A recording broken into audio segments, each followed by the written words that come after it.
Hello everyone. So welcome back to the second session for round 2 Chemistry Olympiad training. So today we will be going through the different techniques in chromatography.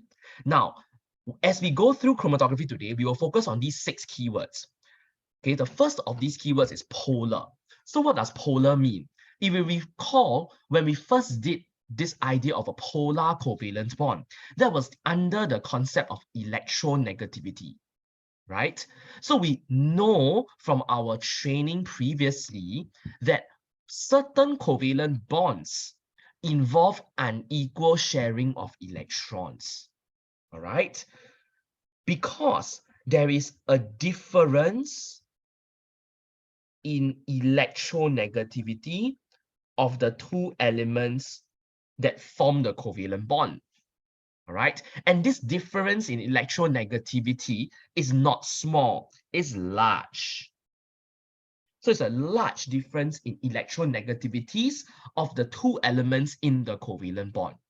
When there's a large difference in electronegativity, what it means is that one element really wants to attract the shared electron pair towards itself. And the other element doesn't really want to attract the shared electron pair. So which bonds are particularly polar? Now, in this session, we will focus on the bonds which are more commonly found in molecules. A common polar bond that is found is the OH covalent bond. Okay, so if you recall, the oxygen atom is very electronegative. Okay, the oxygen atom is highly electronegative. What that means is that oxygen tends to attract shared electrons towards itself. This means that oxygen develops a partial negative charge, whereas hydrogen, being less electronegative than oxygen, develops a partial positive charge. This results in the OH covalent bond having unequal sharing of electrons and therefore having a polar covalent bond. So the OH covalent bond is a common polar covalent bond. And now that you have learned organic chem, you know the OH covalent bond can be found in alcohols, right? Because alcohols have the hydroxyl, the OH functional group. So alcohols contain this polar covalent bond. Now, besides alcohols, which other homologous series also contains an OH covalent bond? So if you think through all the homologous series that you have learned thus far, there is another homologous series that also contains the OH covalent bond, and that is the carboxylic acids. So carboxylic acids contain the COOH functional group, the carboxyl functional group.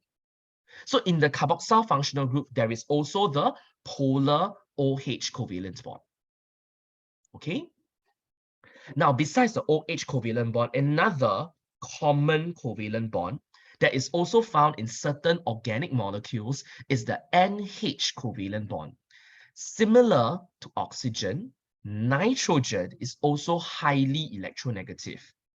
Therefore, the NH covalent bond will also be a polar covalent bond, where the delta minus charge is on N, because N is more electronegative, and the delta positive charge is on H, which is less electronegative. All right. Now, I've chosen to focus on these two bonds because these are the two bonds that are commonly found in molecules. Of course, there are other examples of covalent bonds as well, which are polar. Okay, but let's focus on these two as examples. Now, non-polar is where there is a very small difference in electronegativity.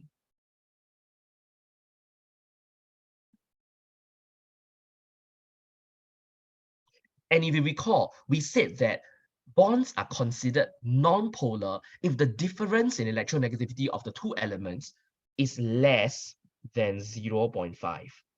That means the two elements differ in their electronegativity by less than 0.5. Now, the best example of this actually will be your CH covalent bonds. So in the hydrocarbons, like alkanes, alkenes, all right, they have the CH covalent bond. In addition to that, if you think about it, your alcohols also have a CH covalent bonds, right? Because they still have a carbon chain, right? So take, for example, if you were to draw a longer alcohol like butanol. Butanol has 4 carbons. Okay, so this is butanol. So it has a OH hydroxyl functional group at the end. But if you think about it, only this OH group is polar. The rest of the molecule, meaning these portions highlighted in yellow, they are all considered non-polar because the carbon chain consists only of CH and CC covalent bonds, all right, which are all non-polar. The only polar portion of butanol is actually the OH functional group. And therefore, it is unsurprising that the reactions involving alcohols will occur at the functional group itself. And that's where the polarity comes in, okay? Okay, so we have finished the keywords polar versus non-polar. Now, the other 4 keywords, mobile phase versus stationary phase, partition versus adsorption, this is best gone through as we were to go through the notes slowly. So I'll explain the remaining 4 keywords as we go through the notes. Now, so this chapter is entirely about different techniques and types of chromatography. Now, you have learned chromatography in Sec 3, right? And you have probably done it in the lab where you learned how to separate inks, dyes using paper chromatography, right? Now, chromatography comes from the Greek words color and picture. Chromato is the Greek word for color. Graphy is the word for picture, all right? Now, so obviously, originally, chromatography was used to separate inks, dyes, colorings, paint. Of course, nowadays, we do not have to rely on color. This is because there are many other detection methods available.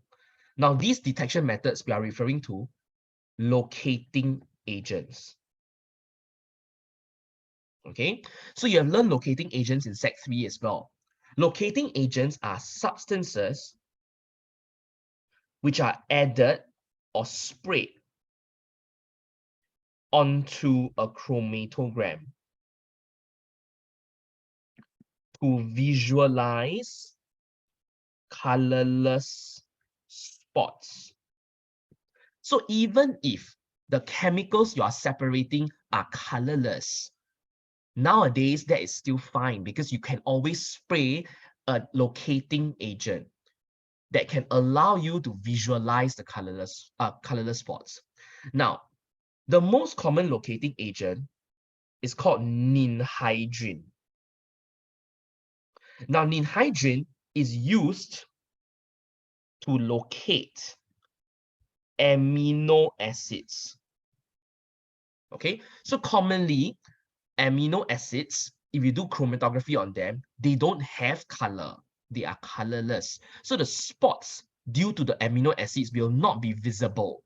So what we do is that we spray ninhydrin onto the chromatogram that's done. So the chromatography is completed already, finished. The finished chromatogram, we spray ninhydrin on it. And that allows us to see the amino acids because ninhydrin binds to amino acids to form a colored compound. Okay? Now, so I have focused on the word substances here. So we actually use a chemical like ninhydrin to visualize the amino acids. But other than substances, chemical substances, another common technique, okay, besides locating agent, another common technique is the use of ultraviolet light. When we shine ultraviolet light onto certain things, they actually glow. And that allows you to detect and see them under ultraviolet light. They are not visible under visible light, but they are visible under ultraviolet light. Now, a good example of this is, for example, if you watch forensic shows, shows involving forensic scientists, how will they actually discover traces of human blood? If it's just a tiny trace, it's actually not visible, right? By using UV light, we can actually look for traces of human blood, right? Okay, so this is commonly used nowadays as well, the use of ultraviolet light to allow us to visualize certain colorless substances after chromatography. Okay. Now, so we will learn 4 types of chromatography. Okay, paper chromatography, we will call it PC for short. Thin layer chromatography, that's TLC. Gas liquid chromatography, GLC. But today, right, let's just call it GC, gas chromatography. Okay? And finally, the last one is high performance liquid chromatography, HPLC for short. So we will use all these short form acronyms throughout the lesson today. So let's be familiar with these acronyms: PC, TLC, GC, and HPLC. All right. Now, we will first go through the basic techniques and principles in chromatography. Now, the basic techniques and principle is listed below. Okay. The first thing you need to know is that you must have a mobile phase and a stationary phase. Regardless of the type of chromatography, you must have one mobile phase and one stationary phase. So what is the meaning of mobile phase? The word mobile means can move.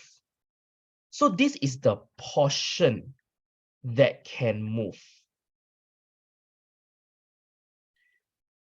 Take, for example, this is usually a liquid or a gaseous solvent. So for example, when you do paper chromatography in the lab, you commonly use water as a solvent. The water that moves up the paper is called the mobile phase of the chromatography. Okay? Now, obviously, you need not always use water, right? The solvent could easily be ethanol. It could be hexane, all right? So essentially, the solvent can be changed depending on what you are separating. There are times when using an organic solvent like hexane, cyclohexane will actually lead to better separation. Okay? So the solvent is not always water. Can be ethanol, can be hexane, cyclohexane, all sorts of liquids, and also gases. Now, obviously, if it's a gas used as a solvent, that is called gas chromatography, GC. Okay, so GC uses a gas as the mobile phase. Okay, now the word stationary is the opposite of mobile. Stationary means not moving. So it's the portion. It is the portion of the chromatography system that is not moving. Usually, this is fixed onto a support. So take, for example, the usual paper chromatography that you do in the lab. The portion that is not moving, the stationary phase, is actually the fibers of the paper itself. So paper is made out of fibers, right? So the fiber of the paper is the stationary phase because the fiber cannot move. The fiber is stuck on the paper, okay? So in every single chromatography, regardless of the type of chromatography, you will always have a mobile phase, which is the liquid or gaseous solvent, and the stationary phase, which is the portion of the system which is fixed and not moving. Okay? Now, moving on, the next thing that we need to learn is, okay, so chromatography can be broadly divided into 2 different methods and principles. The 2 methods that chromatography works is either by partition or adsorption. So let's focus on the first one, which is partition.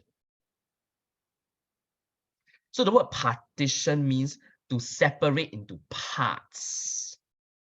So separate into which parts? So in partition, you always have a liquid stationary phase. Okay? So the stationary phase is a liquid. Now, you might be wondering, but the liquid is not moving. Yeah, the liquid is not moving. Why? Why is the liquid not moving? When we say the liquid is not moving, we don't mean the particles are like totally static. What we mean is the liquid is a thin film that is spread onto a support. So what do I mean? If you look at the diagram, there is a thin film. This is the thin film on the solid support. All right, let me zoom out a little bit.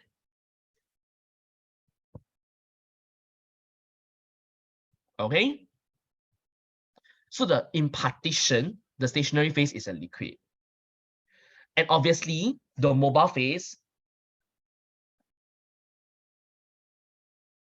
is a liquid or gas.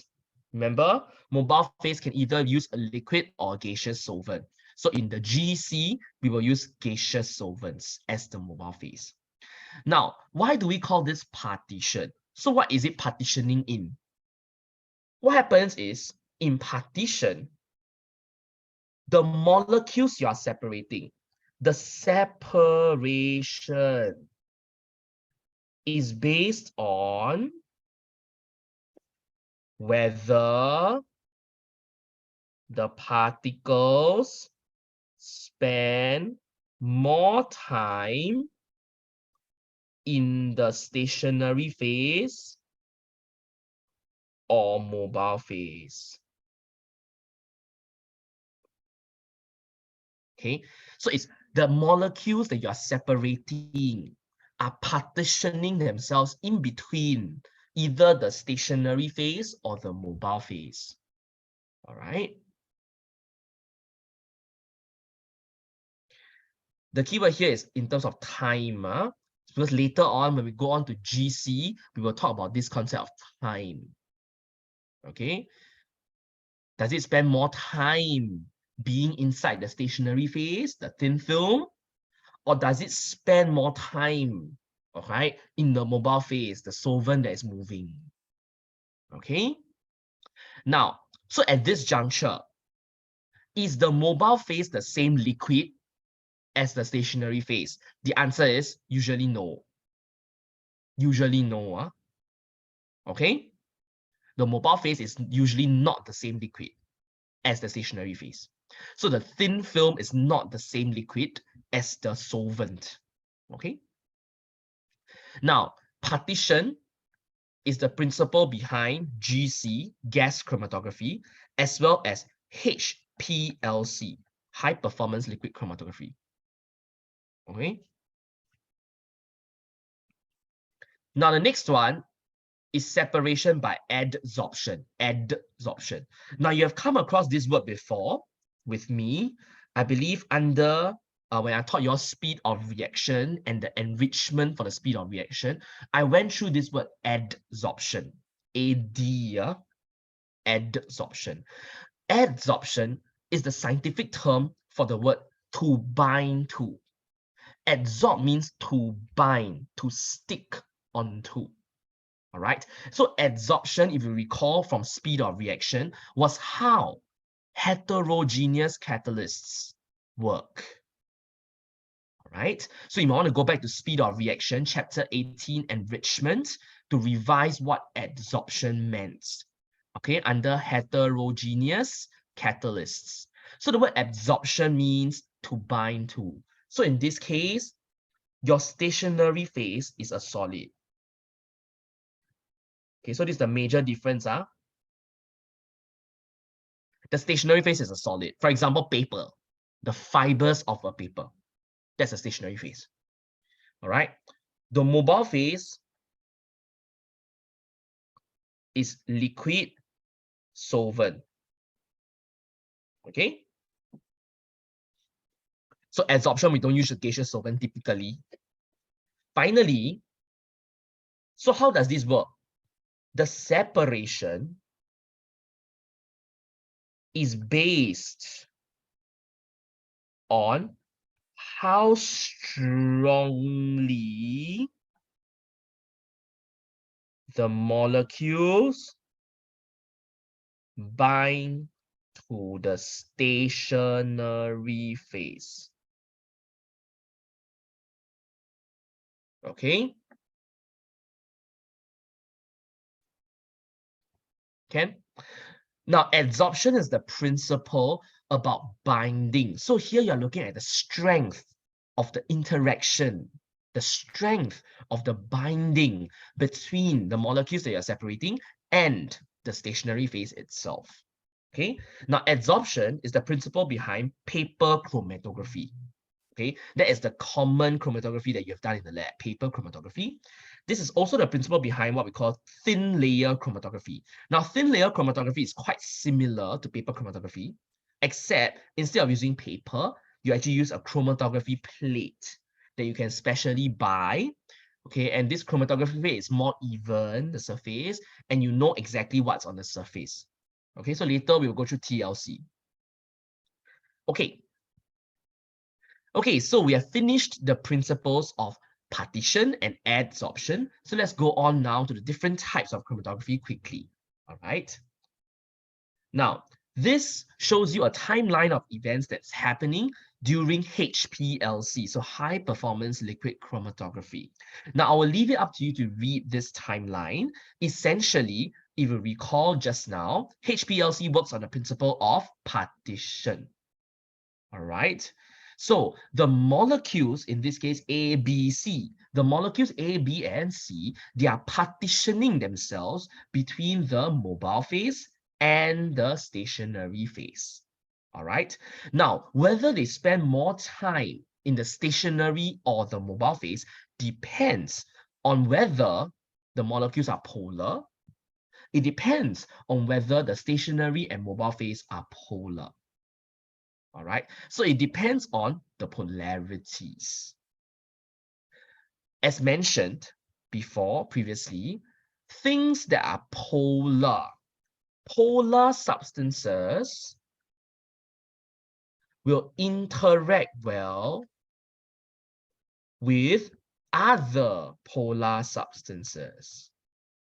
So polar interacts well with polar. Non-polar will interact well with non-polar. So remember, the principle here is the like interacts well with like. Similar substances interact well together. So if you are polar, you will interact well with a polar substance. So for example, if I use a polar substance like an alcohol will interact well with another polar substance like water. All right. So imagine now, if I use a mobile phase that is water, the alcohol will interact well with the mobile phase.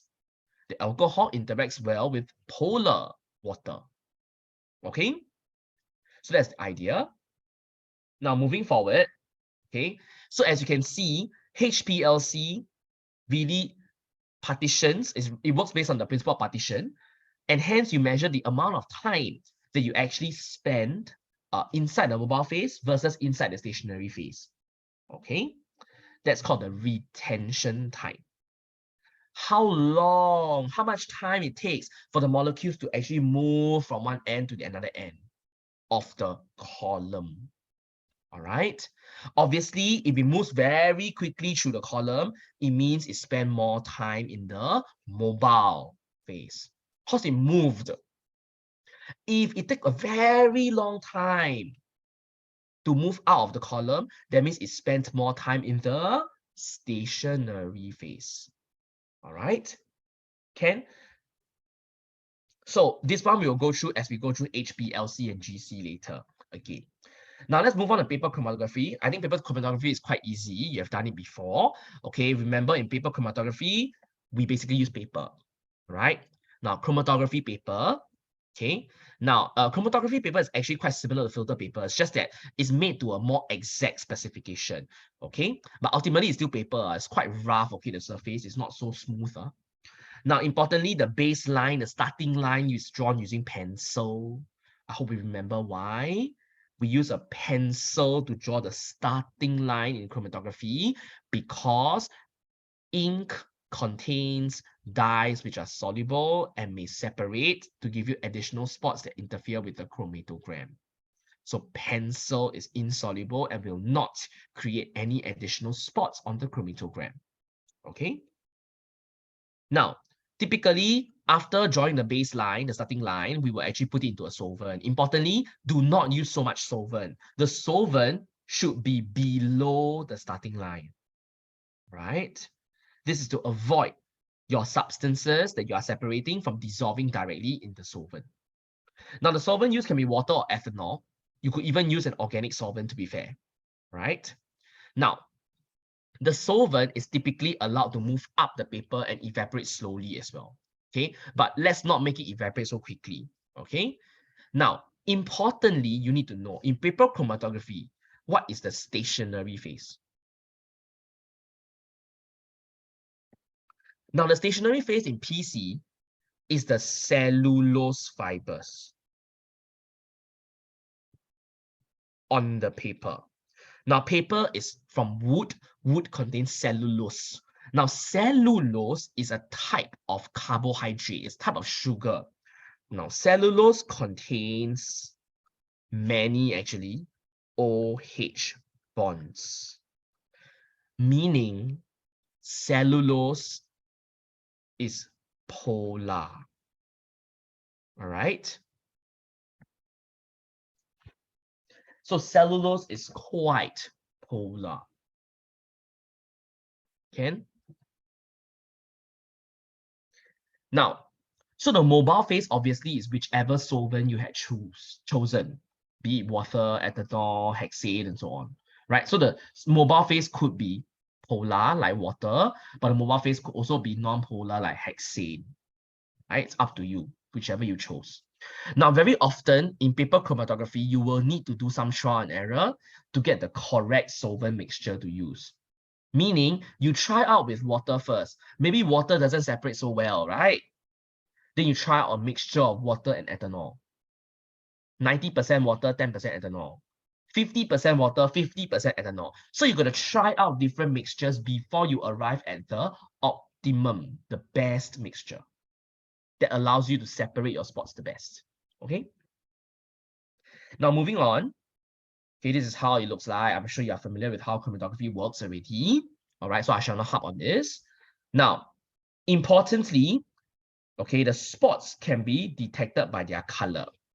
Okay, so this is below figure 3.2. The spots, the substances can be detected by their color or by their UV absorbance, meaning you shine UV light and you see whether the spots appear under UV light. Obviously, another way is to use a locating agent. All right, so ninhydrin is a common locating agent that's used to visualize amino acids. Okay.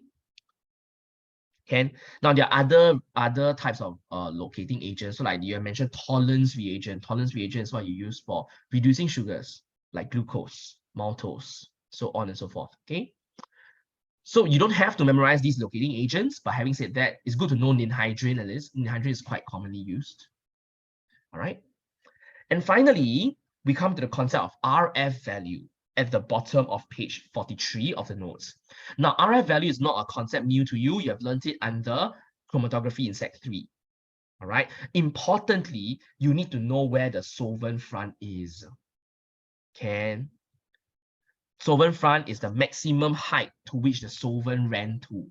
So the solvent front is here, it's the maximum height. It's not the end of the paper. Now, the distance moved by the solvent is from the start line to the solvent front. The start line is not at the bottom of the paper. It's not right at the bottom, right? The start line is usually drawn somewhere above the bottom end. Next, the distance moved by the solute. Okay, please measure correctly from the start line. So the RF value of the spot will be X over Y. Okay, now very often, okay, you will not have such a nice chromatogram. Very often, you will have spots that merge together. Something like that. Spots that merge. Now this is called a streak. So when you see a long streak like this means it's not well separated. The substances have similar RF values, similar solubility. So what do you do? What do you do when you have spots that merge together to form a streak like this? The solution to this, obviously, is to change the solvent that you have used for chromatography. Because by changing the solvent, the RF values will change.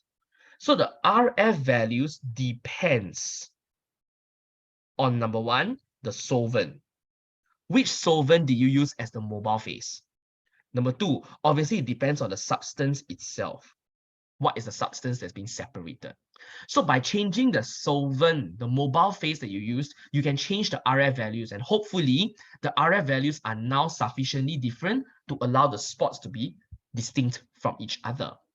So the idea is change solvent.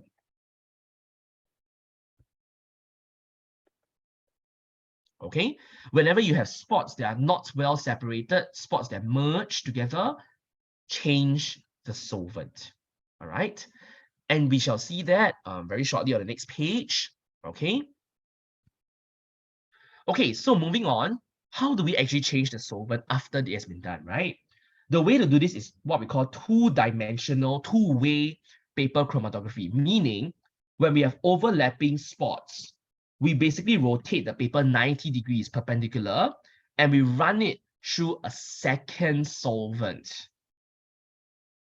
All right, we run it through a second solvent. Okay, can? So this, okay, let's name this A, B, C, yeah? Okay, let's name this A, B, C. Okay, so this is A, B, C after the second separation. Okay, now the second separation, obviously we will choose a different solvent mixture such that the spots B and C, which had overlapped, can now be sufficiently distinct from each other. Okay, so this is also a commonly tested data-based question for chromatography that you should be aware. This is called two-way paper chromatography or two-dimensional paper chromatography. Okay. Now moving forward to TLC. Now thin layer chromatography is very similar to paper chromatography. The only difference is that instead of using chromatography paper, we actually use a plate. Okay, and the plate contains a thin layer of a solid, which is usually alumina or silica. Alumina is Al2O3, silica is SiO2. All right, so it's still a solid. Okay, now obviously these already look very polar to you, and indeed they are quite polar. So these are also polar stationary phases. Okay, now these chromatography plates, you can buy them from suppliers. They usually come in different sizes. And the advantage of TLC is that because they are manufactured under industrial settings, all these plates are very consistent. They are very even. So the separation from TLC is usually a little bit better and more accurate. Okay. Okay, quite similarly, TLC works very similarly to paper chromatography. You have a pencil-drawn starting line and so on and so forth. All right. As mentioned, TLC has advantages in that its results are more reproducible, meaning it's more consistent. Okay, and that's due to the evenness of the surface of the chromatography plate. Okay, so we are now on page 45 of the notes. Now, the separations are also very efficient because now the stationary phase is alumina and silica. Alumina and silica are smaller than cellulose fibers. As a result of that, the separation is more efficient due to the smaller particle size. Alumina and silica have a smaller particle size. They are more powdery, if you like. Next, important to note, the solvent that you choose, the mobile phase that you choose for TLC, ascends the plate by capillary action. Actually, is similar in paper chromatography. the solvent ascends the paper by capillary action. What that means is that the liquid fills up the spaces in between the solid particles. All right. TLC is quite commonly used in organic chemistry to separate different types of organic molecules. Okay, usually when you go on to university chemistry, we will use TLC as opposed to paper chromatography. Okay, moving forward. Okay, TLC I shall not harp too long because it's quite similar to paper chromatography. Let's move on to gas chromatography, GC. All right, I know it's called gas liquid chromatography, but let's call it GC, gas chromatography. Okay, so for today, let's call it gas chromatography. Now, gas chromatography is called gas chromatography because the gas is the mobile phase. The mobile phase is a gas.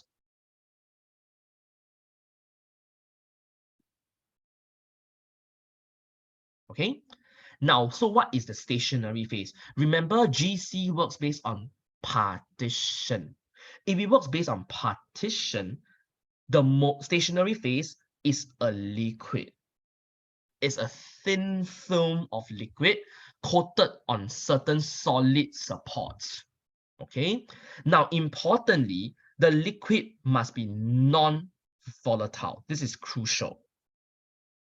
Okay, what is the meaning of the word non-volatile? Non-volatile means it does not vaporize easily. Okay, you must choose a liquid that is non-volatile. It doesn't vaporize, it doesn't boil easily. Means it must have a relatively higher boiling point. You cannot choose something like ethanol. Ethanol has a relatively low boiling point. You have to choose a liquid that doesn't boil at such a low temperature. Okay? Next.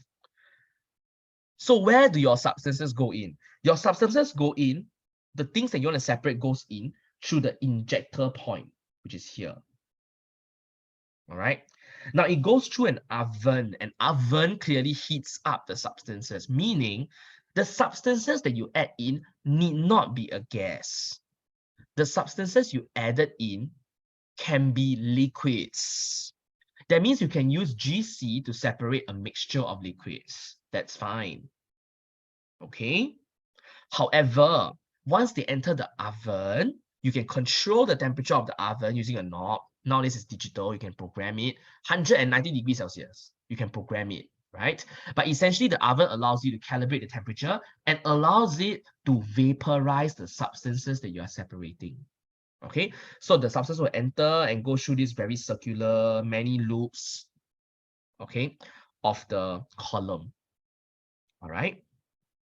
Now, inside the column is where you have the mobile phase and the non-volatile liquid stationary phase. So the column tube is packed with the non-volatile liquid stationary phase. Okay? Okay? So this is how GC works. Now, finally, there's a recorder. The recorder records what? The recorder records time. Time taken for each substance to exit the column. Now, this is called the elution time. Okay? The elution time is the time taken for each substance to exit the column. So for example, one substance takes 125 seconds to exit the column. The elution time is 125 seconds. Another word for elution time, which is also commonly used, is called retention time.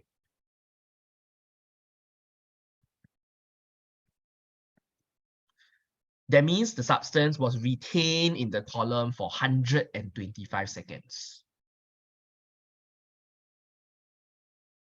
Okay? So, at this juncture, we need to go through an important property. If the retention time or the elution time is short time. That means the substance exits very quickly. This means that the substance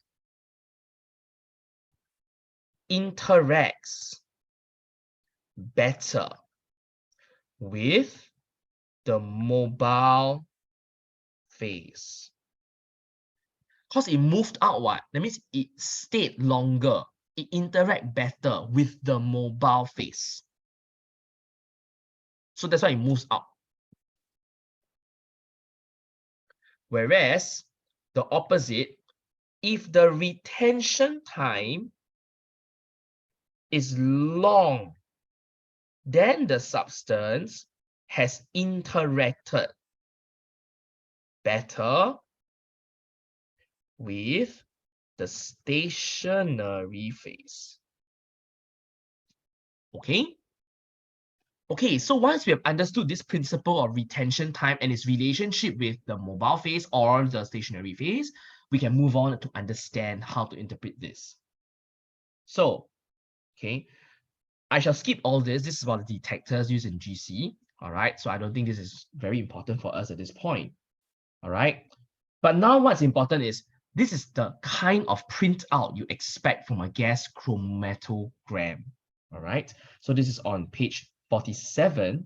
All right, now this tells you the retention time. All right, so you can see based on the retention time what's going on. All right, now not just the retention time, the area underneath the peak would also tell you the relative amount. Okay, so the area under the peak tells you the relative amount. Okay, now typically the peaks are quite narrow. Because the peaks are quite narrow, the area under the peak is basically quite similar to the height of the peak. So in this case, you can tell this chemical, pentane 2-one, is present in the largest amount.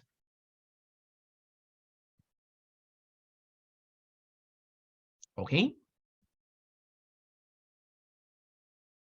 Can Now from this, you can also tell which compound has a retention time of 2.3 minutes. So you can slowly work out. I think it should be ethoxyethane. Okay, 2.3 is probably somewhere here. All right. Now, you might be wondering, oh, how on earth do I even know there is pentane 2-one or ethoxyethane or hexene or whatever, right? This is because I'm running a known mixture of chemicals. But what if you are separating chemicals that you don't know the identities of?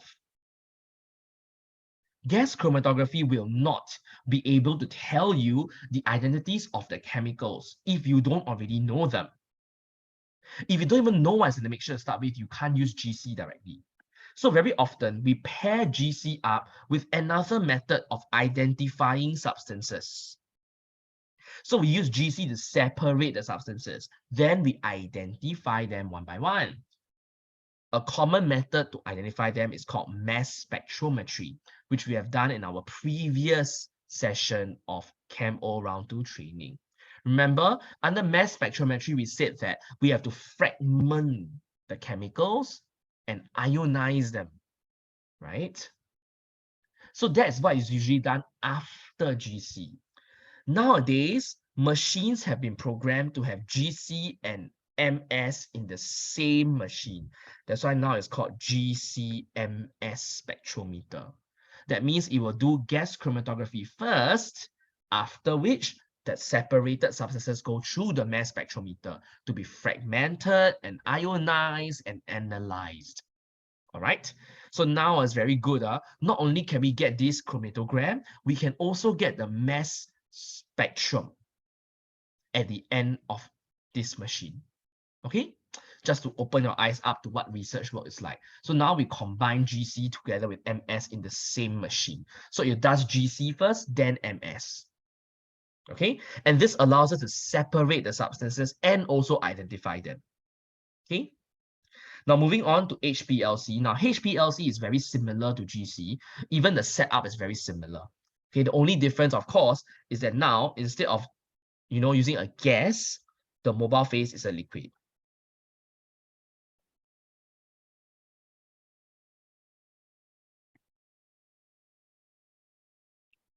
Okay, can now next, all right. Now the stationary phase in HPLC. Remember, HPLC is similar to GC. It works based on partition. Partition, right? So importantly, the stationary phase typically is a film of liquid. All right, it's a film of liquid on a solid support. Okay, now let's go straight to page 49. Now on page 49, you end up having something called reverse phase HPLC, meaning there must be some normal HPLC, reverse HPLC, right? In the normal HPLC,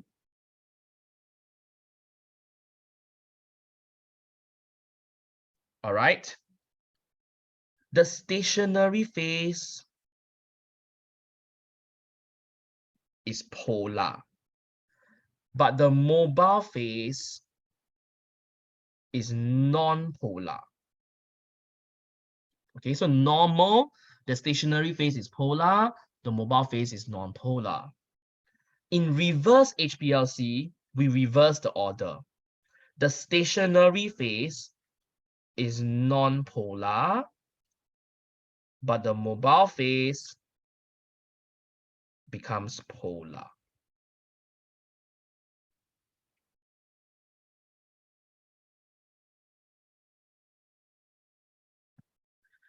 Now, so why do we have to have two types? Normal HPLC is used to separate non-polar substances. So for example, if I wanted to separate mixtures of, say, hydrocarbons, I want to separate alkenes, for example. I wanted to separate ketones. I wanted to separate ethers, cycloalkanes. I would use normal HPLC. Reverse HPLC is used to separate relatively polar substances. Alcohols are polar. So if I wanted to separate a mixture of alcohols, I would probably use reverse HPLC. Okay? Can? So you can see they differ in terms of the polarities of their stationary and mobile phases. Okay. Now, to be honest, it's estimated that over here it says 60 to 90% of all HPLC is reverse phase, and I agree. So even when I was studying, I would actually use reverse phase HPLC a lot more. Okay, just that I never realized it's called reverse phase until I actually taught this to students. All right, to me, it's just like, oh, it's just like as per normal, right? It's just HPLC. Having said that, okay, because we usually separate relatively polar substances, therefore we commonly use a reverse HPLC, where the stationary phase is non-polar and the mobile phase is polar. Okay. Now with that, let's move on to the questions on page 50. Okay, suggest which of the three methods, GC, HPLC, and reverse HPLC, will be suitable, right? Now, at this juncture, how do you decide? So for problem 3.3 on page 50, this is a codeine tablet. Codeine tablet, by the way, is used for pain relief. It's used for sore throat. It's also used for coughs. So very often, the cough mixture that you take contains codeine dissolved in some solvent. Okay. Otherwise, you can also get cough tablets. Cough tablets contain codeine. There are three different components. Paracetamol. Paracetamol is the painkiller element. There's codeine. Codeine is the active ingredient that helps to treat the symptoms of a cough or sore throat, and caffeine. Now, so which method would you choose? Do you choose gas chromatography, HPLC or reverse HPLC? First, you must decide, do we use gas chromatography? Look at the melting points. The melting points are quite high, you know. This means that these things are solids at room temperature. Tablets are solids, by the way, right? So are you really going to use gas chromatography? Remember, gas chromatography is where you inject it into the gas chromatogram machine. It needs to be heated up to vaporize. These are difficult to vaporize. It is unlikely that it will be separated using gas chromatography. Remember, gas chromatography, it needs to go through an oven. The oven has a column inside. The column has a non-volatile liquid. But if you separate these things and you want to heat them up until they become gases, most likely the stationary phase liquid will also vaporize. So if it's difficult to vaporize, it will not be separated using GC. Next, so it has to be HPLC. Do we use normal or reverse? So if we go back to what we said just now, normal is commonly used for separating non-polar mixtures. Reverse phase is for polar mixtures. So now you're going to decide, are these polar or non-polar? Now, amines contain NH2 groups. Amines contain this functional group, NH2. Clearly polar, paracetamol, phenol. Phenol is an example of something probably that has OH inside. Also polar. So all of them are polar. Therefore, we use reverse HPLC. Okay. Next, the components of eucalyptus oil. So eucalyptus oil is commonly, you can buy it, it's a bottle. It's commonly used as a kind of ointment, especially for people with nausea. To relieve the nausea, they will usually apply some eucalyptus oil and smell it, right? Now, eucalyptus oil contains a variety of compounds, mainly pinene. Now, pinene are basically hydrocarbons, which are found in trees, right? So eucalyptus is a tree, right? So pinenes are there. You can see that their boiling points are like 156, 165. Oh, boiling points not super high, probably not super low either. But these boiling points are suitable for GC. So typically gas chromatography, you can probably tolerate boiling point up to about 250 degrees. So if the boiling point is up to 250, you probably can separate it using GC. And indeed, these are probably separated using GC. Having said that, you could use HPLC as well, right? So the idea is there's more than one way to separate these things, okay? So actually for the eucalyptus oil, you could have used GC, HPLC, as well as reverse HPLC. It will probably also work. All three methods are probably suitable. Okay? Now, I had only wanted to cover chromatography, but besides chromatography, there's another technique called electrophoresis. Now, electrophoresis, I will encourage you to read it in your free time. This is actually quite similar to chromatography, just that it is like chromatography with electricity applied, okay, to the ends of the chromatography plate. Okay, and electrophoresis is commonly used to separate proteins, amino acids, as well as DNA. So DNA can be separated using electrophoresis. So it's a common technique used in biochemistry. Okay, but for electrophoresis, I shall leave it to you to read it on your own. All right, so that brings us to the end of today's session on techniques of chromatography, where we covered 4 types of chromatography, namely paper chromatography, thin layer chromatography, HPLC, and GC. All right, so the next session, we will go through the organic reaction mechanisms. Okay, thank you.